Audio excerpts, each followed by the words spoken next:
এই মুহূর্তে যে গুরুত্বপূর্ণ আপডেটটি উঠে আসছে সেটা হচ্ছে প্রাইমারি রিক্রুটমেন্ট বোর্ডের তরফ থেকে যে মেরিট লিস্ট প্রকাশ করার কথা বলা হয়েছিল বিচারপতি মান্থার এজলাসে আজকে মামলাটি ওঠে এবং মামলাটি ওঠার পর যে গুরুত্বপূর্ণ রায়দান হয়েছে সেই রায়দানটিতে উপকৃত হয়েছেন বহু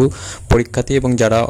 ধর্ণা প্রদর্শন করছিলেন, যারা মাতঙ্গিনী মূর্তির পাদদেশে অবস্থান বিক্ষোভ করছিলেন, তাদের মধ্যে অনেক প্রার্থী কিন্তু উপকৃত হতে চলেছে। নিয়োগ নিয়ে দুর্নীতি হয়েছে এবং সেই দুর্নীতির যে অবসান সেটি এক ধাপ এগিয়ে রইল, কারণ প্যানেল প্রকাশ এবং যেখানে মেধা তালিকা প্রকাশের মাধ্যমে যেখানে ইন্টারভিউ নম্বর কত এবং তাদের যে সমস্ত কিছু স্কোর কত কি কে কত কি পেয়েছে সেই সমস্ত কিন্তু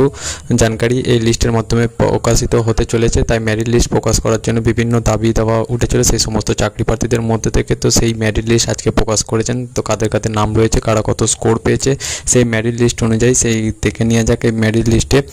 এবং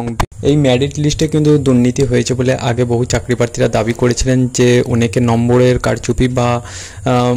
যে সমস্ত নম্বরের বিভাজন বা নম্বর থেকে যে কম বেশি করা হয়েছিল সেই সমস্ত কিন্তু চুরি এই মেরিট লিস্টের মাধ্যমে ধরা পড়বে এই আশা রাখছে কিন্তু চাকরি প্রার্থীরা। তাই আজকে যে মেরিট লিস্ট প্রকাশের পর কিন্তু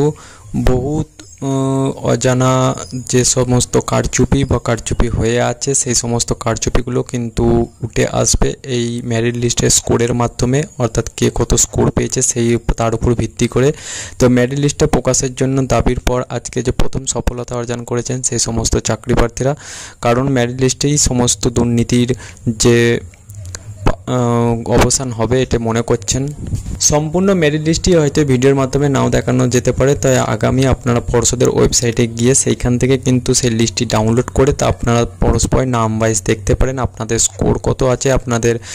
যে ইন্টারভিউয়ের মার্কস কত রয়েছে, একাডেমিক স্কোর কত রয়েছে, সেই সমস্ত মার্কসের ডিটেলস কিন্তু আপনারা সম্পূর্ণ ভালোভাবে তথ্য পেয়ে যাবেন। তো আজকের এই অজানা তথ্যটি আপনাদের দিয়ে শেয়ার করা হলো এই ভিডিওর মাধ্যমে।